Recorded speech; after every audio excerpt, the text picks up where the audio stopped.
হয়েছে, ভয় পাইলে শেয়ার করার দরকার নাই। সব এলাকা থেকে একটা করে শেয়ার চাই, আপনাদের ভালোবাসা চাই। সবাই শেয়ার করুন, শেয়ার করে সবাইকে দেখিয়ে দিন জয় বাংলা, জয় বাংলা। প্রিয় দেশবাসী এবং আমার বাংলাদেশের তৃণমূল পর্যায় পর্যন্ত যারা আমি জানি অত্যন্ত কষ্টের মধ্যে দিয়ে দিন যাপন করছেন, এবং আমাদের প্রিয় সংগঠন বাংলাদেশ আওয়ামী লীগ ও তার সহযোগী সংগঠনের সকল নেতা কর্মী এবং দেশবাসী, আপনারা সকলকে আমার আন্তরিক শুভেচ্ছা জানাই। আমি শ্রদ্ধা জানাই জাতির পিতা বঙ্গবন্ধু শেখ মুজিবুর রহমানের প্রতি। আমি বলতাম কথাগুলো, অনেকের হয়তো সেটা মনোভূত হতো না। সেন্ট মার্টিন দ্বীপ যখন আমেরিকার চেয়েছিল, আমার বাবা রাজি হননি, তাকে জীবন দিতে হলো। আর আমার ভাগ্যে সেটাই জুটলো, কারণ দেশ বিক্রি করে ক্ষমতায় থাকতে হবে এই চিন্তা আমার কোনোদিনই ছিল না। আর যে দেশটা জাতির পিতা বঙ্গবন্ধু শেখ মুজিবুর রহমানের ডাকে সারা দিয়ে দেশের মানুষ অস্ত্র তুলে নিয়ে যুদ্ধ করে 30 লক্ষ মানুষ জীবন দিয়ে স্বাধীন করেছে, সেই দেশের 1 ইঞ্চি মাটি কাউকে ছেড়ে দেওয়া, এটা তো কারো নিয়ত হতে পারে না। কিন্তু আজ কি দুর্ভাগ্য, এমন এক ব্যক্তি ক্ষমতা আসলো, সবাই নাকি তা সারা দেশের মানুষের একেবারে খুব পছন্দের মানুষ, বিশ্বের পছন্দের মানুষ। আর সেই মানুষ আজকে ক্ষমতা এসে কি হলো? যতন 10,000 নেতাকর্মীর কোনো হদিসই পাওয়া যাচ্ছে না, মেরে মেরে বোধহয় লাশ গুম করে দিয়েছে।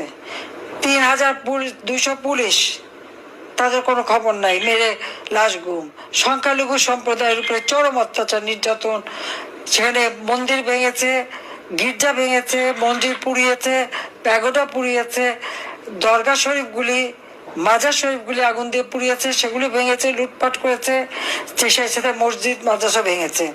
আজ গোপালগঞ্জে যে গণহত্যা এবং যেভাবে মানুষ হত্যা করেছে, এবং এই মানুষের শিশুদের লাশ গুম করে আজকে বাবা মা ভাই বোন যেভাবে তাদেরকে নির্যাতন করা হচ্ছে, এটা আমরা তীব্র ঘৃণা জানাই, প্রতিবাদ জানাই। দেশ চালাতে সম্পূর্ণভাবে ব্যর্থ।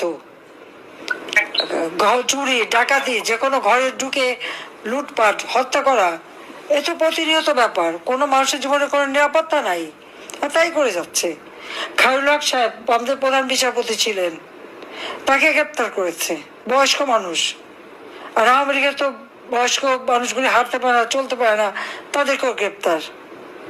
এমনকি সেনাবাহিনীর মেজর জেনারেল থেকে নিয়ে শুরু করে জেনারেল, ব্রিগেডিয়ার, নিচের অফিসার, তাদের পর্যন্ত হয়রানি।